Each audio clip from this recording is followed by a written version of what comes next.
Alors, une fois de plus, bonjour, bonsoir peuple de Dieu, shalom à toi qui m'écoute. J'espère que tu vas bien. Moi, par l'entremise de notre Seigneur Jésus-Christ, je vais bien et tout va bien.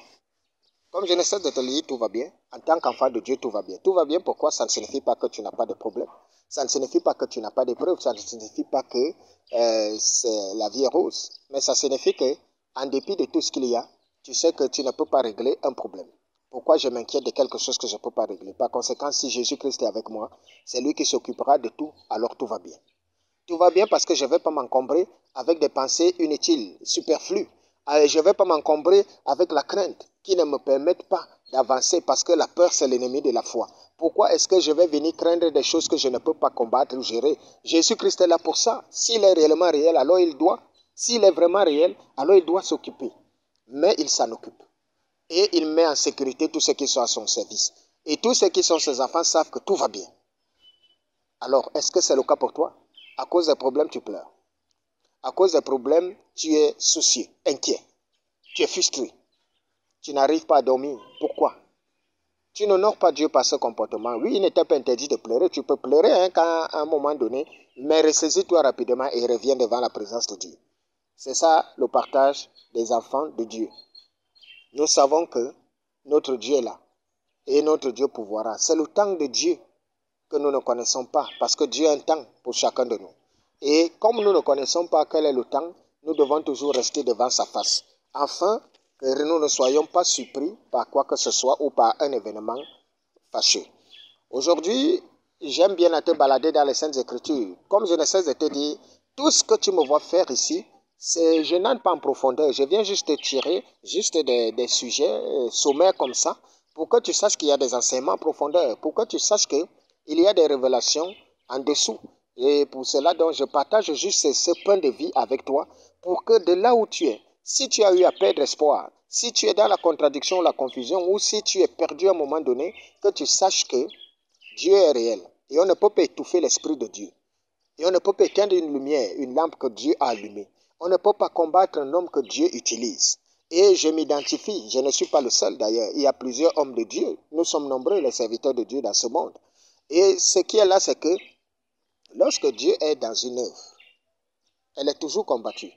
Lorsque Dieu est avec quelqu'un, il est toujours humilié. Parce que lui-même, les gens l'ont humilié. Lui-même, les gens l'ont combattu. Lui-même, les gens l'ont insulté. Lui-même, les gens l'ont méprisé. Mais à la fin, les gens l'ont adulé.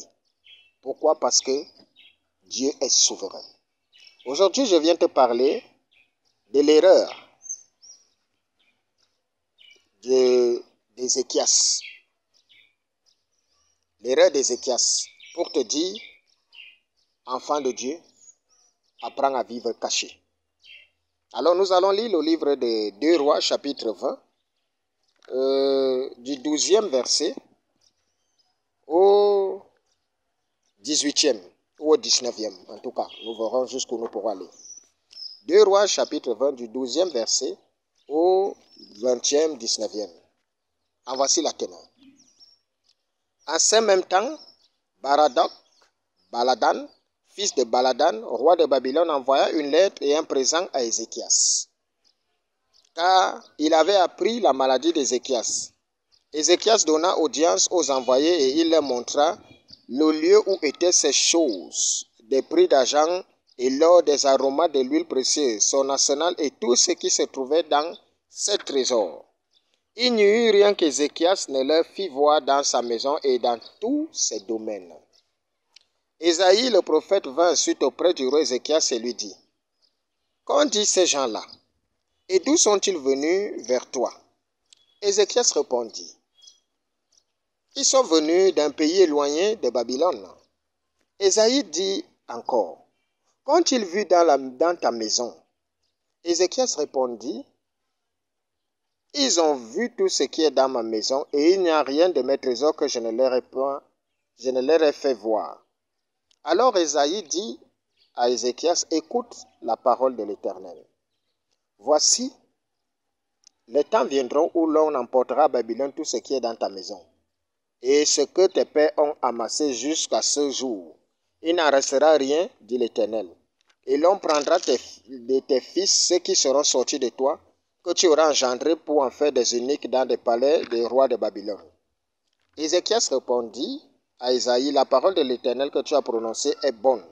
Et il ajouta, n'y aura-t-il pas de paix et de sécurité pendant ma vie? Amen. Alors nous sommes là en face de l'erreur d'Ézéchias. Qui est Ézéchias? Ézéchias est ce roi-là qui est tombé malade. Lorsqu'il est tombé malade, Dieu a envoyé le prophète Isaïe, pour aller lui dire qu'il va mourir de cette maladie. Alors, Ézéchias donc a rappelé à Dieu. Ézéchias n'a pas voulu mourir, il ne s'est pas appuyé sur le prophète Isaïe pour lui dire « intercède pour moi auprès de Dieu ». Non, au contraire, il a rappelé à Dieu que « souviens-toi que je te sers », parce qu'il était un serviteur de Dieu. Et il a dit « souviens-toi que je te sers, je ne suis pas près de mourir et je ne veux pas mourir avant mes ennemis ». Et il a coulé d'abondantes larmes. Et pendant que le prophète Isaïe était encore sur la cour, Dieu a renvoyé Isaïe pour lui dire « dis à Ézéchias que je me suis souvenu. Je me souviens de son service. Je me souviens qu'il me sert. Alors va lui dire que je lui ajoute 15 années et je le multiplierai ses biens. » Alors, dans cette joie-là, tout le monde savait que le roi Ézéchias allait mourir. Mais quand on l'a vu se relever, alors des gens venaient, comme ça se passe souvent, de sa nouvelle, de sa résurrection. Les gens sont venus de partout, de quand lui envoyaient des présents et tout et tout. Le roi de Babylone donc envoie des émissaires pour pouvoir lui apporter des présents et le féliciter et tout. Et qu'est-ce que le roi Ézéchias a fait? L'acte posé par le roi Ézéchias n'a pas été approuvé par Dieu parce que ça a été une sorte d'orgueil. Pourquoi Dieu a mal pris la chose? Parce que Ézéchias ne l'a pas fait dans le but de rendre gloire à Dieu. Ézéchias l'a fait dans un but personnel, de s'enorgueillir et de se vanter devant ses ennemis. Or, Dieu ne voulait pas qu'il en soit ainsi. Apprends à vivre caché. Peuple de Dieu, ce n'est pas toute chose que tu dois dire aux gens. Ce n'est pas toute chose que tu dois montrer aux hommes. Il y a certaines bénédictions que quand Dieu te les accorde, tu dois les cacher. Sinon, ils te tueront à cause de ces bénédictions. Vous savez pourquoi la plupart des gens sont tués ici dehors? C'est à cause de leurs bénédictions. Vous allez voir que vous vous levez un matin, des gens commencent à vous jalouser. On va vous jalouser pourquoi? On vous jalouse à cause de ce que vous avez.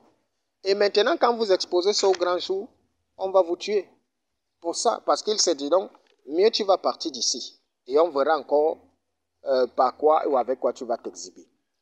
Alors, tout enfant de Dieu, aujourd'hui, je viens donc vous dire, si tu as souvent l'habitude de t'exhiber ou de t'exposer, apprends à vivre caché.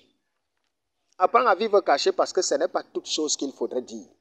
Même dans ta propre famille, ce n'est pas tout que tu devras dire.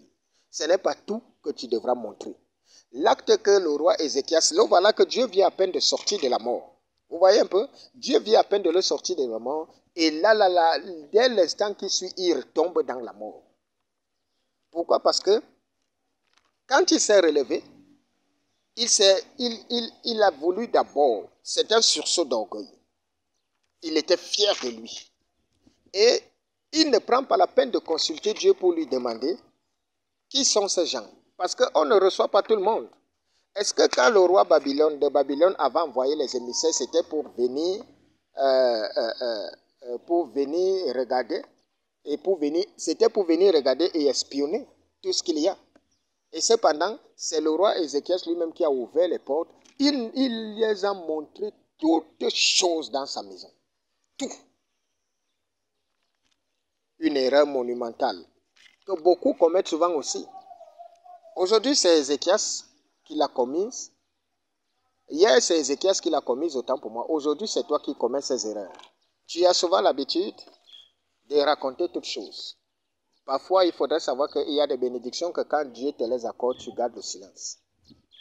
Sinon, on te tuera pour ça. Souvenez-vous qu'il y avait des gens, quand Jésus les guérissait, leur disait, va, ferme ta bouche. Ne dis pas.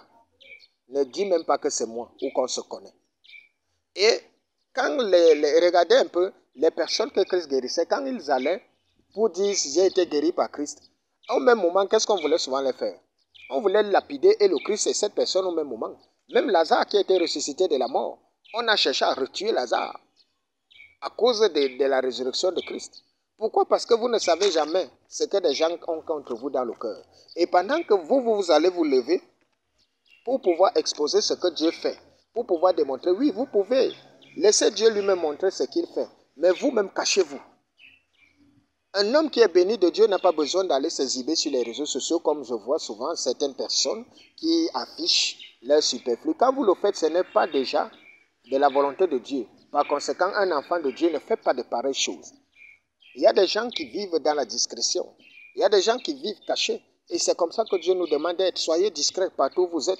Parce que dès que tu veux montrer aux gens que voilà ça, c'était une façon pour le roi Ézéchias de pouvoir dire à ses émissaires-là que c'est ma main qui m'a donné tout ceci. C'est pour ça qu'il les a montrés. Or, il y avait des choses qu'il pouvait leur montrer.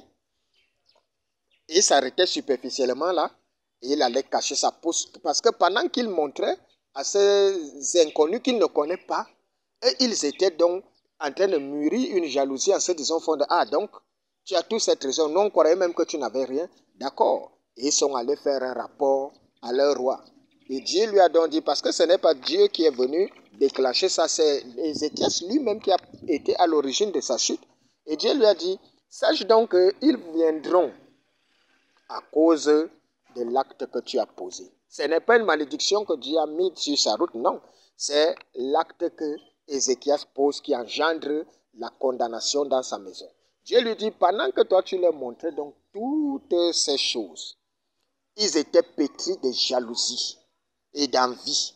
Et à l'heure où je te parle, ils sont retournés, au lieu qu'ils retournent tranquillement pour rendre fidèlement mission, qui sont venus te donner les présents et tu vas bien, ils sont allés dire, ils ont vu des richesses chez toi qu'ils n'ont pas.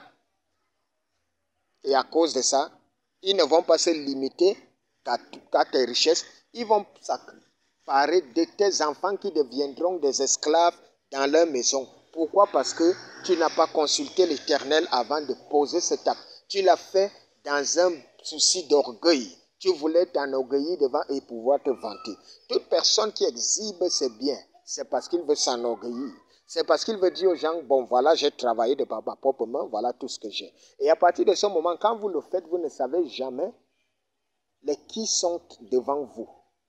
J'avais suivi une fois dans les réseaux sociaux, aux États-Unis, ça s'est produit là-bas, un jeune homme qui s'est filmé. Il avait des bijoux un peu de partout, sur lui des bijoux en or, en argent. Il a pris une photo de lui dans un fast-food où il était en train de manger. Juste une photo, hein. Et 5 minutes après, on l'a retrouvé mort. Juste par la photo là, on a su l'endroit où il se trouvait et on allait le tuer là-bas et on l'a dépouillé de ses biens. Pourquoi? Parce que le monde est plein d'hypocrites, de méchants et de jaloux. Quand Dieu vous fait du bien, ce n'est pas pour que vous veniez les exposer, c'est que vous vous cachez, mais faites du bien aux gens tout en restant discret. Vous n'avez pas besoin de vouloir venir démontrer aux gens toute votre puissance en les exposant tout ce que vous avez. Ne laissez jamais les gens vous cerner. On a cerné le roi Ézéchias et la malédiction et la destruction est entrée dans sa vie. Lorsqu'on ne vous cerne pas, on ne saura jamais qui vous êtes. Dans votre vécu quotidien, ne laissez jamais les gens connaître la profondeur de ce que vous êtes. Soyez toujours discret en toutes choses. Et il faudrait savoir qu'on doit toujours consulter l'Éternel en toutes choses. On doit toujours demander la volonté de Dieu. Parce qu'il est important pour toi de savoir que mieux tu es discret, plus tu seras tranquille. La discrétion te sauvera de beaucoup de choses. Les enfants de Dieu que nous sommes, la discrétion est notre partage. Les enfants de Dieu que nous sommes, l'humilité est notre partage. La possession dans l'humilité. L'abondance dans l'humilité. Ça veut dire que je peux avoir tout l'or du monde. Mais lorsque vous me voyez, je marche en route, je ne ressemble à rien. Pourquoi? Parce que je suis d'abord conscient du fait que c'est Dieu qui donne. Ce n'est pas moi. Ça ne signifie pas que je ne peux pas me faire plaisir. Ça ne signifie pas que je ne peux pas me mettre, mais ça signifie que la première chose quand je suis béni de Dieu, je dois toujours savoir que ce n'est pas parce que je le mérite, c'est une grâce. Et quand c'est une grâce, on ne se vante pas d'une grâce. On remercie le ciel pour ça. Et on dit à notre Seigneur, merci pour tous tes bienfaits.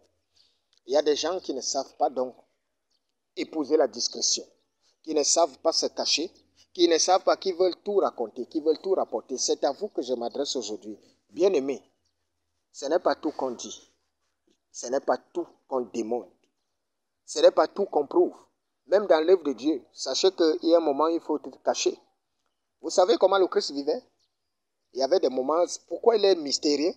Parce qu'il y avait des moments où il exposait la fortune. C'est-à-dire, il a nourri 5000 âmes. Il y avait des moments où quand il marchait, il était quelqu'un de vulgaire. Il y avait des moments où quand il arrivait ici, quand il sentait qu'il y a une menace de mort, il fuyait. Est-ce qu'il fuyait parce qu'il avait peur de quoi que ce soit? Il est Dieu, personne ne pouvait l'atteindre. Mais il t'a montré que dans la vie, il y a des façons de vivre. Il y a des endroits où tu pourras arriver quand tu sens de l'hostilité, fuis, ne reste pas là. Il y a des moments où tu pourras arriver, il faut que tu démontres la puissance. Tu dois nourrir 5000 âmes, comme il a fait. Il y a des moments où tu pourras arriver, tu vas trouver des situations, tu interviens, et d'autres où tu resteras silencieux. Parce qu'il faudrait toujours pratiquer la sagesse en tout temps. Et demander toujours à Dieu avant toute chose. Est-ce que tu as consulté Dieu? Est-ce que tu as demandé l'autorisation de Dieu dans ce qui t'arrive comme malheur aujourd'hui? Parce que tu es dans le malheur, mais tu ne te souviens plus que tu n'as pas demandé et tu n'as pas consulté Dieu. Dieu ne te mettra jamais dans une situation où tu seras dans la confusion ou la contradiction. Parce que Dieu protège ses enfants.